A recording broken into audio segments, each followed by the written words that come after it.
£10 million package on literacy and numeracy for the coming year, increasing local capacity to support schools, national support programmes and interventions to support struggling learners. Right, that completes Welsh questions. We now come to questions to the Prime Minister. Mike Martin. Question number 1, Mr. Speaker. Prime Minister. Thank you, Mr. Speaker. I welcome the progress in talks between Ukraine and the United States. We must now redouble our efforts to get a lasting, secure peace. Mr. Speaker, on Saturday, I'll convene international leaders to discuss how we can make further progress. Can I also pay tribute to the bravery and dedication of all those responding to the ship collision off the East Yorkshire coast? Our thoughts, and I'm sure of the whole House, are with the family of the crew member who is sadly presumed dead. Mr. Speaker, this week we introduced landmark legislation to get Britain building, paving the way to restoring the dream of home ownership for working people across the country. We're also driving forward our Employment Rights Bill, the biggest boost to workers' rights in a generation. That's our plan for change in action. This morning I had meetings with ministerial colleagues and others. In addition to my duties in this House, I shall have further such meetings later today. Mike Martin. Thank you, Mr. Speaker. Russia has abducted at least 19,000 Ukrainian children and transferred them to Russia. They have been told that their parents don't love them, they've been placed in Russian homes, and they have been re-educated. For this despicable crime and others, the International Criminal Court has issued 6 arrest warrants for Vladimir Putin and his gang. I note the Prime Minister's previous fulsome support for the ICC, and I also note his comments just last night about the support that the UK will offer to Ukraine in achieving a just and lasting peace. Will the Prime Minister confirm to the House that British peacekeeping troops will only be deployed to Ukraine if the peacekeeping deal includes both the return of Ukraine's children and Putin's prosecution? Well, Mr. Speaker, firstly, I thank you for raising this issue because it is an absolutely terrible case of abduction and kidnapping. And when we say a lasting, just settlement or peace in Ukraine, it must, of course, involve dealing with this issue, and we are, as he would expect, raising it continually with our allies. John Davis. Thank you, Mr. Speaker. Telford and Britain voted for change in July. Yet this week we saw the bizarre spectacle of the Conservatives attempting to bring back the Rwanda policy, clinging onto a gimmick that cost the British taxpayers £700 million, yet only sent 4 volunteers to Rwanda. As Labour works to secure our borders through our plan for change, does the Prime Minister agree with me? It's quite clear the party opposite have done absolutely nothing. Well, he's quite right. They ran an open borders experiment that saw numbers go up to almost 1 million. And the leader of the opposition was the cheerleader, thanking herself for the lobbying that she did. The Rwanda scheme, yes, Mr. Speaker, £700 million of taxpayers' money to remove 4 volunteers. What a contrast. We've got the flights off, 19,000 people removed who shouldn't be here. As with the NHS, with prisons, the economy, everything else, we're clearing up the mess that they lost. Leader of the opposition, Kemi Badenoch. Later today, the Prime Minister is meeting the family of Sir David Amess. Sir David gave this House and our country 40 years of service. I hope the Prime Minister will agree that getting the response to his murder right is vital, not just to his family, but to our democracy. Mr. Speaker, every week I speak to businesses who are letting go of staff or closing. Has the Prime Minister been given an estimate of how many people will lose their jobs because of his budget? Prime Minister. Mr. Speaker, just on the question of Sir David, he was a deeply loved and respected colleague, and behind me is the plaque, as is the plaque to Joe Cox in front of me. And I know this was deeply felt by the House, but particularly, as I acknowledged at the time, by the party opposite, who lost a colleague and a friend in the most awful of circumstances. Mr. Speaker, I am meeting the Amess family later on today, and we'll make sure that they get answers to the questions that they ask. Mr. Speaker, in relation to businesses, I'm really pleased to say we've got thousands of new jobs into the economy. We've got more investment in the last 20 years, an absolute record. Wages are up higher than prices. 3 interest rate cuts, the best boost for the cost of living for a very long time. Mr. Speaker, the Prime Minister needs to get out more. Inflation is up, and estimates of job losses are between 130,000 and 300,000. Okay. His tax rises are hurting every sector of the economy. Things are getting worse for nurseries. Nurseries are writing to stressed parents right now, telling them that fees will go up because of his jobs tax. Can he explain how more expensive childcare is good for the economy or for working families struggling to make ends meet? Well, Mr. Speaker, we're putting in childcare. Look at the breakfast clubs, 2 in her constituency.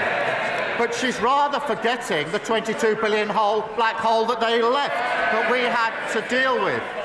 That's why we had to take the necessary but right measures we did in the budget. And what's her response? Not that she'd reverse them. Oh no, she doesn't say that. She attacks what we've done, but she doesn't say she would reverse it, because she wants all the benefits of our budget in returns of investment, but she doesn't want to pay for it. That's how we got into the mess in the first place. Mr. Speaker, the Prime Minister is out of touch, because he should know that nurseries are charging over £2,000 for full-time care. That's £24,000 a year after tax, and he's talking about 60p breakfast clubs. He has no idea what people out there are experiencing, and it is not just the families. Even councils must pay his jobs tax. To cope with it, the average council tax bill is increasing by over £100 in April, after he promised to freeze it. Hard-working families' money is going to the Chancellor instead of social care and fixing potholes. Why should these families pay more for less? Well, she really shouldn't denigrate what she calls, I think, 60p breakfast clubs. She should be welcoming them. And she asked about council tax, Mr. Speaker. The Tories put up council tax every year for 12 years. Their manifesto, Tory LGA manifesto, government should remove the caps on council tax. And then Hampshire Council, Tory, wanted a 15% increase. We said no. Slough Council, again, Mr. Speaker, Tory, wanted 3%. We said no. Windsor and Maidenhead, Tory, now Lib Dem, wanted 25%. We said no. We're the ones that are doing the right things to get this country on the right track. Mr. Speaker, the point is he promised to freeze, and they are going up. And if he wants to talk about councils, let's look at Liverpool, or maybe Birmingham, where the rubbish is piling up so high, people vote Labour and all they get is trash, just like what he's saying at the dispatch box.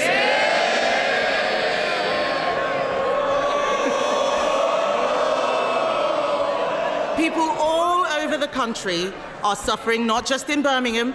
Millions of elderly people have had their winter fuel payments snatched away. At the same time, care home fees are set to go up by a devastating £3,000 because of his jobs tax. How does he expect pensioners on a fixed income to make ends meet? Mr. Speaker, this is why it's so important that wages are up higher than prices. That's why it's so important that the interest rates are coming down. This is the biggest boost for the cost of living for a very, very long time. What we're doing is picking up and fixing the mess that they left. Kemi Badenoch. Mr. Speaker, the Prime Minister is not looking at what is happening out there. Every day I speak to businesses who are telling us that they think that they are going bust. And as if businesses and families didn't have enough to worry about, supermarkets say food prices will increase by over 4% because of the jobs tax. And that's before we get to the immoral family farms tax on the very farmers who work so hard to produce our food. What does the Prime Minister have against farmers anyway? Does he not see that his budget is killing farming in this country, and he is making life so much harder for everyone else? Mr. Speaker, the budget provided £5 billion for farming over the next 2 years. That is a record amount.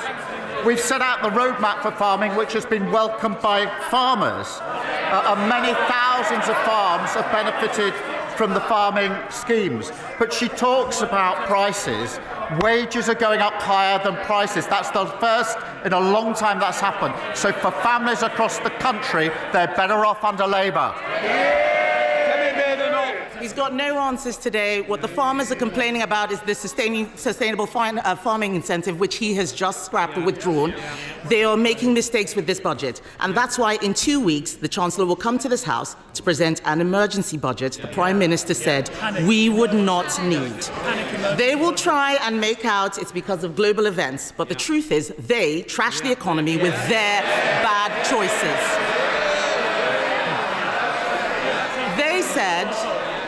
They said they'd look after pensioners. Then they snatched winter fuel payments. They said that they would be pro-business, but they hiked taxes on jobs. And he, Mr. Speaker, he promised to freeze council tax, but it's going up by £100. This is a high-tax, low-growth, job-killing government. Will he use the emergency budget to fix the mess he's made? Mr. Speaker, inflation under them 11%, £22 billion black hole, a mini budget that made us the laughing stock of the world, and they want to give lectures on the economy to us. No, thank you very much.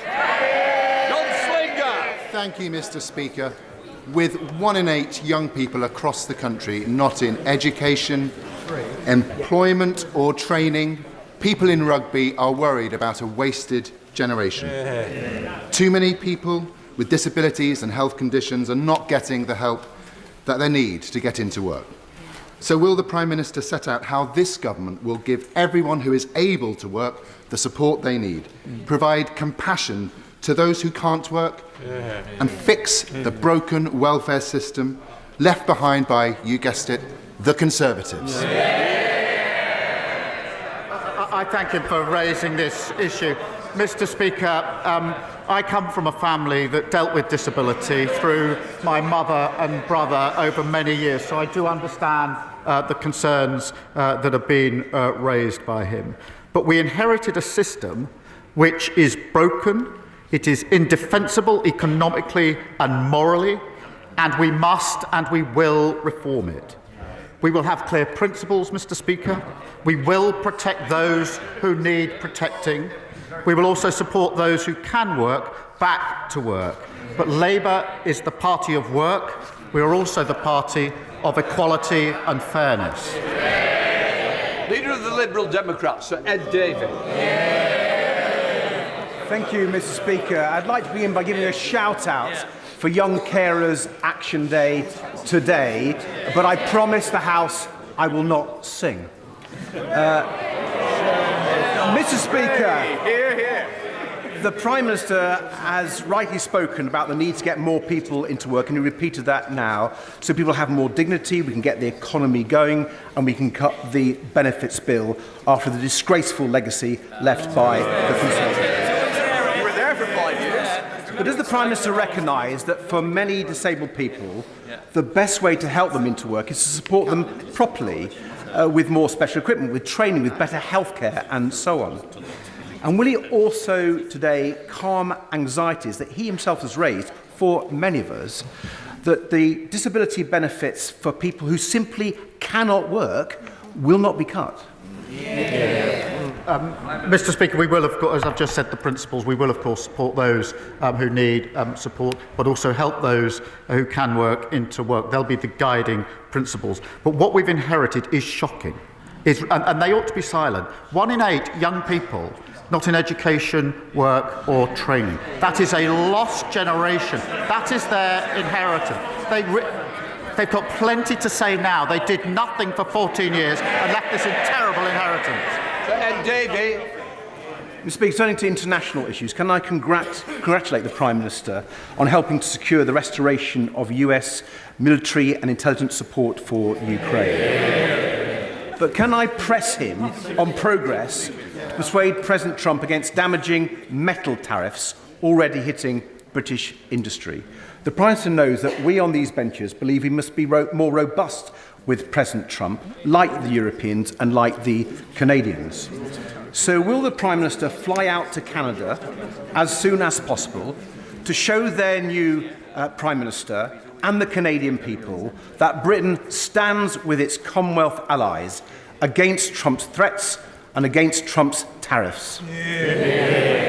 Well, Canada is an ally and a very important ally too, and I've spoken to our allies on many occasions about the situation in Canada. On the question of tariffs, obviously, like everybody else, I'm disappointed to see global tariffs in relation to steel and aluminium, but we will take a pragmatic approach. We are, as he knows, negotiating an economic deal which covers and will include tariffs if we succeed, but we will keep all options on the table. Claire Hannah. Hi, Ila Fadra Conadiv August Shock na Gilga Fosta Desh Con Changa August our culture Kellaroo or Fodandone. Happy St Patrick's Day, everybody, and happy Irish Language Week as well. An opportunity to use Irish language and culture.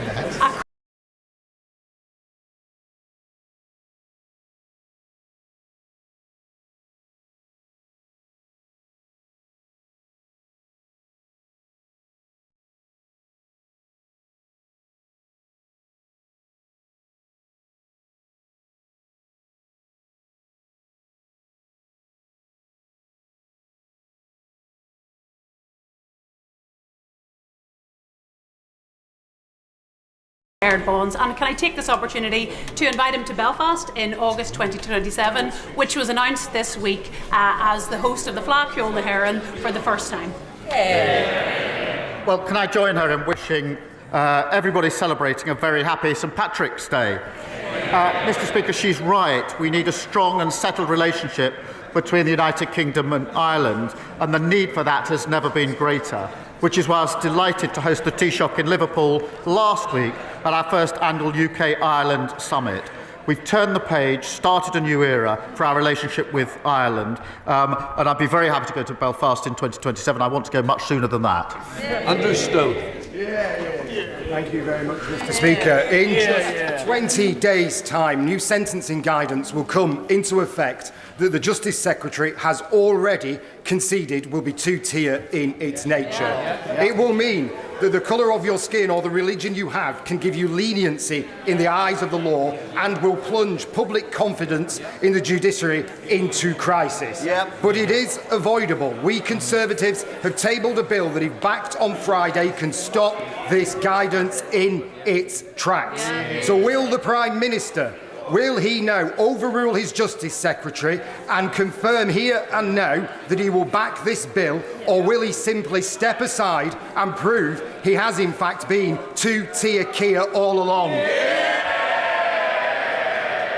Well, everyone should be equal before the law. That is why the Lord Chancellor has taken up the issue with the Sentencing Council. But he needs to do his homework, because the proposal that he complains about was drafted in 2024. And the last government was consulted. And when they were consulted, what did they say? They said they welcomed the proposal. Now, Mr Speaker, I understand that the Shadow Justice Secretary is taking the Sentencing Council to court. Perhaps he should add himself as the second defendant so we can get to the bottom of the Thank you. Mr Speaker, I'm very proud to represent a constituency that has 8 synagogues, a thriving Jewish population, and the UK's largest Jewish cultural centre, JW3. But this week, I was horrified to read reports about rising anti-Semitism on NHS wards, and in particular, a shocking incident in which a Jewish NHS staff member was called a baby killer by their colleague. The NHS that I know and love is open to everyone, regardless of their background. So could I ask the Prime Minister, what is he doing to ensure that my Jewish constituents can safely use our beloved National Health Service? Well, I thank her for raising these deeply concerning reports. It is completely unacceptable for anyone to experience racism, discrimination or prejudice in the health service. I know my right honourable friend, the Health Secretary, takes such reports extremely seriously. It is a fundamental principle that the NHS provides care and treatment for everyone, regardless of race, faith or background. This is a really serious issue.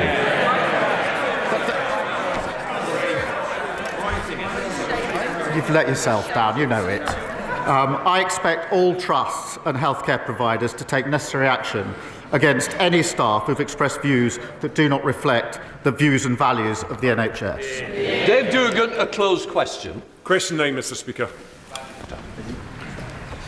Mr Speaker, he asked about UK-US relations. As he knows and the House knows, I'm committed to strengthening those relations. The US is an indispensable ally. We are working together to try to secure a just and lasting peace in Ukraine. And I've spoken to the President on a number of occasions, including this week. Dave Dugan. I agree with the Prime Minister in those sentiments. The ceasefire negotiations this week are a cause for great optimism, and I welcome the efforts that the Prime Minister's National Security Advisor, Jonathan Powell, had done in leading that priority. But last week at the dispatch box, the Prime Minister said in answer to my right honourable friend, the member for Aberdeen South, that he had no knowledge of the United States planning to withdraw military aid from Ukraine, yet they did that the following day. It's against that backdrop, because I know the Prime Minister wants a just and lasting peace in Ukraine that respects Ukraine's borders and territorial integrity. When he's impressing that priority upon the President of the United States, what reassurance can he give the House today that the President of the United States is actually listening? Let me give this reassurance. As soon as that step was taken, I and my team started work to try and ensure that we could get back to a situation of full support for Ukraine. I won't detail everything that was involved over the last week. I can assure him and the House a huge amount of hard work, discussions and diplomacy was used with all of our allies and others to ensure that we could get yesterday to go as well as we hoped it would. I am pleased that we've made progress. I think that's very important for Ukraine, and I'm extremely pleased that support has been put in, backed by the US, for Ukraine. So that's what I did once I understood what had happened. I'm pleased with where we've got to, but as ever, we must go further. Richard Bergen. Thank you, Mr Speaker. Disabled people in my constituency are frightened. And they're frightened because they're again hearing politicians use the language of tough choices. And they know from bitter experience that when politicians talk about tough choices, it means the easy option of making the poor and vulnerable pay. So instead of cutting benefits for disabled people, wouldn't the moral thing to do, the courageous thing to do, be to make a real tough choice and introduce a wealth tax on the very wealthiest people in our society? Well, Mr Speaker, the party opposite left a broken welfare system which locks millions out of work. That is indefensible in my view, economically and morally. Of course we need to support people who need support. We need to help those who want to work to get back into work, and I think there's a moral imperative in that. He talks about a wealth tax. We have raised money, the energy profits levy, taxing non-DOMs and air passenger duty on private jets. But this isn't a bottomless pit, and we must kick-start growth to get the economic stability that we need. Sir Geoffrey Clifton-Brown. Most people would accept that we need more housing in this country, yet so often it's not accompanied by the necessary infrastructure. In my own constituency, thousands of houses are proposed, yet without the 250 million to upgrade Junction 12 of the M5, the inspector is likely to rule our plan unsound. So will the Prime Minister use his upcoming planning and infrastructure bill to see how developer and landowner contributions can more effectively build this vitally needed infrastructure which would benefit communities up and down the country? Well, he's right. We have to get the houses built that we need in his constituency and elsewhere, something that the party opposite failed to do. That's why we've introduced the infrastructure bill, which I think he welcomes, and that bill will get Britain building so we can deliver on those 1.5 million new homes through our plan for change. In relation to the particular issue he raises, I know that he and my honourable friend, the member for Stroud, have been working together to try to resolve this issue as I understand it, and I'm happy to ensure he gets a meeting with the relevant minister if that would help in taking it further. Sir Joseph. Thank you, Mr. Speaker. Can I commend this Labour government's landmark reforms to get Britain building through our plan for change? Yes. I look forward to working with ministers to ensure developers deliver on what they promise to local residents so that new homes also have access to roads, GP surgeries and dentists and don't create an extra burden on hospitals like the William Harvey Hospital in my Ashford constituency. What is the Prime Minister's message to the blockers standing in the way of the homes and vital infrastructure our country needs? Well, he's a dedicated campaigner for his constituents. Well, we know who's been standing in the way for the past 14 years. It's the party opposite, and they've learned absolutely nothing. The leader of the opposition claims that she's never opposed growth or development. That's not what she's telling her constituents, Mr. Speaker. Only last month she wrote in her newsletter that she'll keep working with Conservative colleagues to block a vital energy infrastructure project in her own backyard. She's not alone. The Shadow Foreign Secretary, Shadow Defence Secretary, Shadow DEFRA, they're all at it. What a bunch of blockers. Sir Ashley Fox.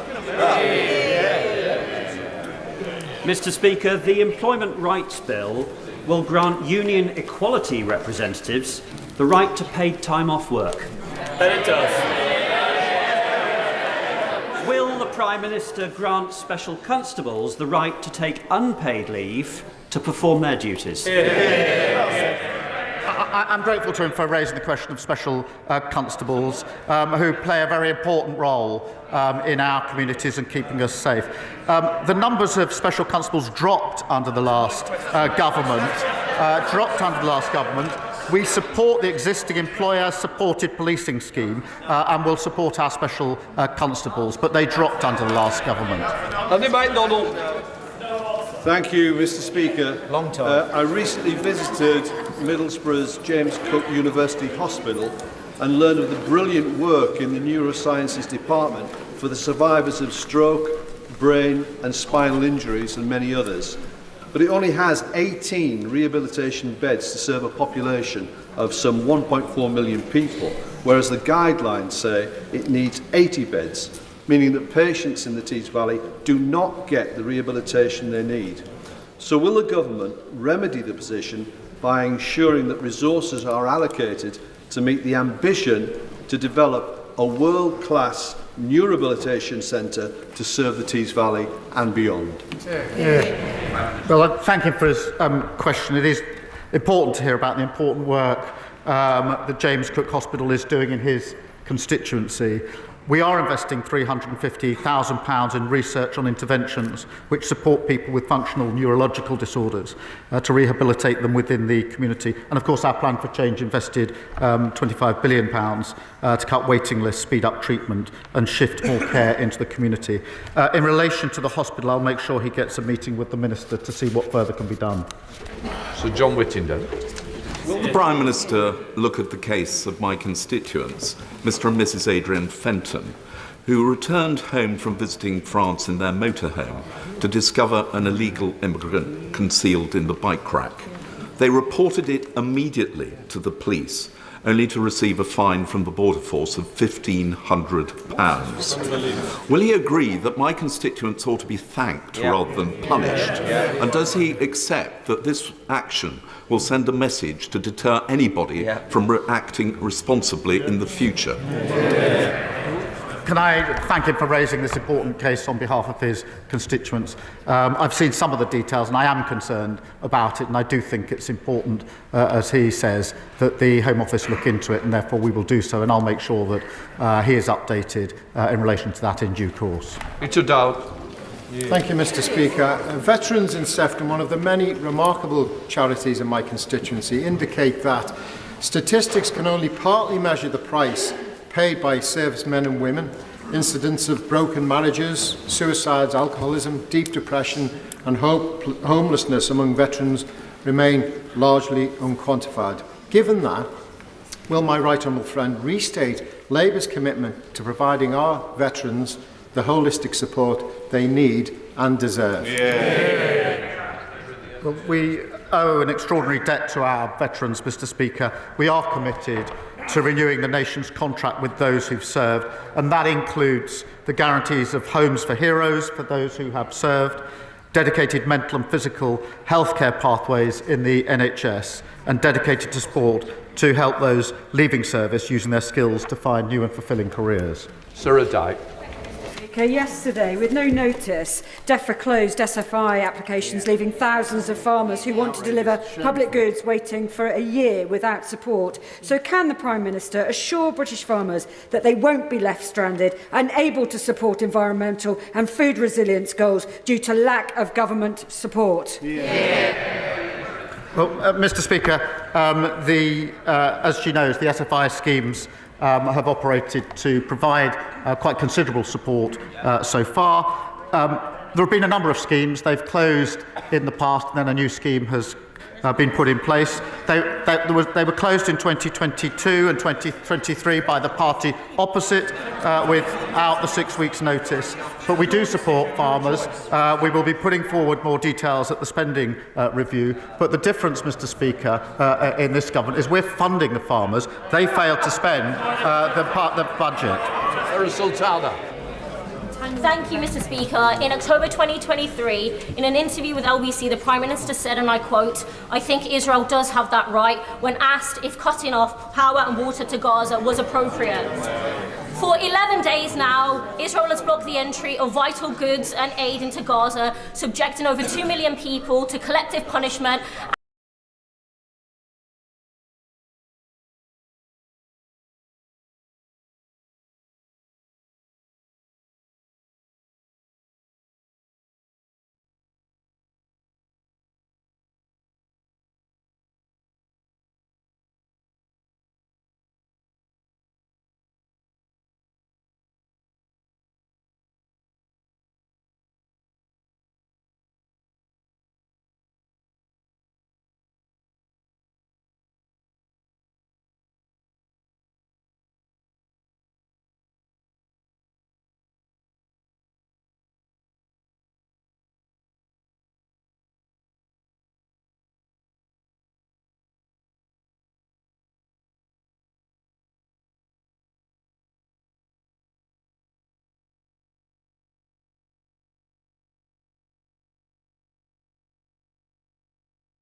£2.3 billion to support hydrogen projects, and I recognise the huge potential of South Dorset to become home to a storage hub. We're ensuring public and private investment works together, and that's exactly what the Crown Estate Act does, unlocking significant investment, boosting offshore wind and kick-starting economic growth. Andrew Rosendale. Thank you, Mr. Speaker. As the Leader of the Opposition has already mentioned, later today the Prime Minister will meet the family of our dear late colleague, Sir David Amess, who was so brutally murdered at his constituency surgery 3.5 years ago. I plead with the Prime Minister to reverse the decision to deny the family a public inquiry despite similar inquiries being held into other tragic instances. So, will he please stop this shameful saga and heed the call of the Amess family for a judge-led public inquiry into David's death and the related failure of the Prevent programme from a heartbroken family? Can I acknowledge just how heartbroken they are? It's difficult to imagine what they've gone through, what they continue to go through. And that's why it's very important that I meet them this afternoon, which I will do, and discuss with them all the questions they want to raise with me. Sir David was a respected and loved a colleague across this House, and as I say, I absolutely understand how his family must feel about the tragic circumstances in which he died and then everything that followed thereafter. Final question, Chris Kane. Thank you, Mr. Speaker. Tomorrow marks 29 years since 16 children and their teacher were murdered at Dunblane Primary School.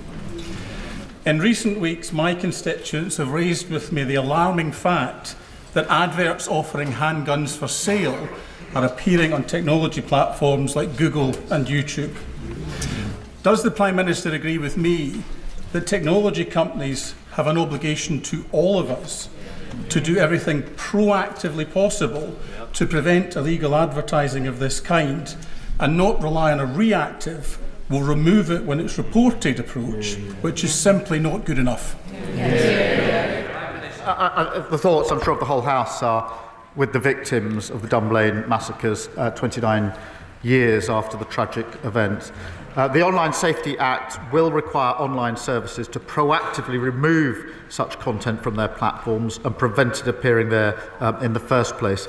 These duties fully take effect from Monday, and then we'll make sure that all companies meet their obligations. That completes Prime Minister's questions.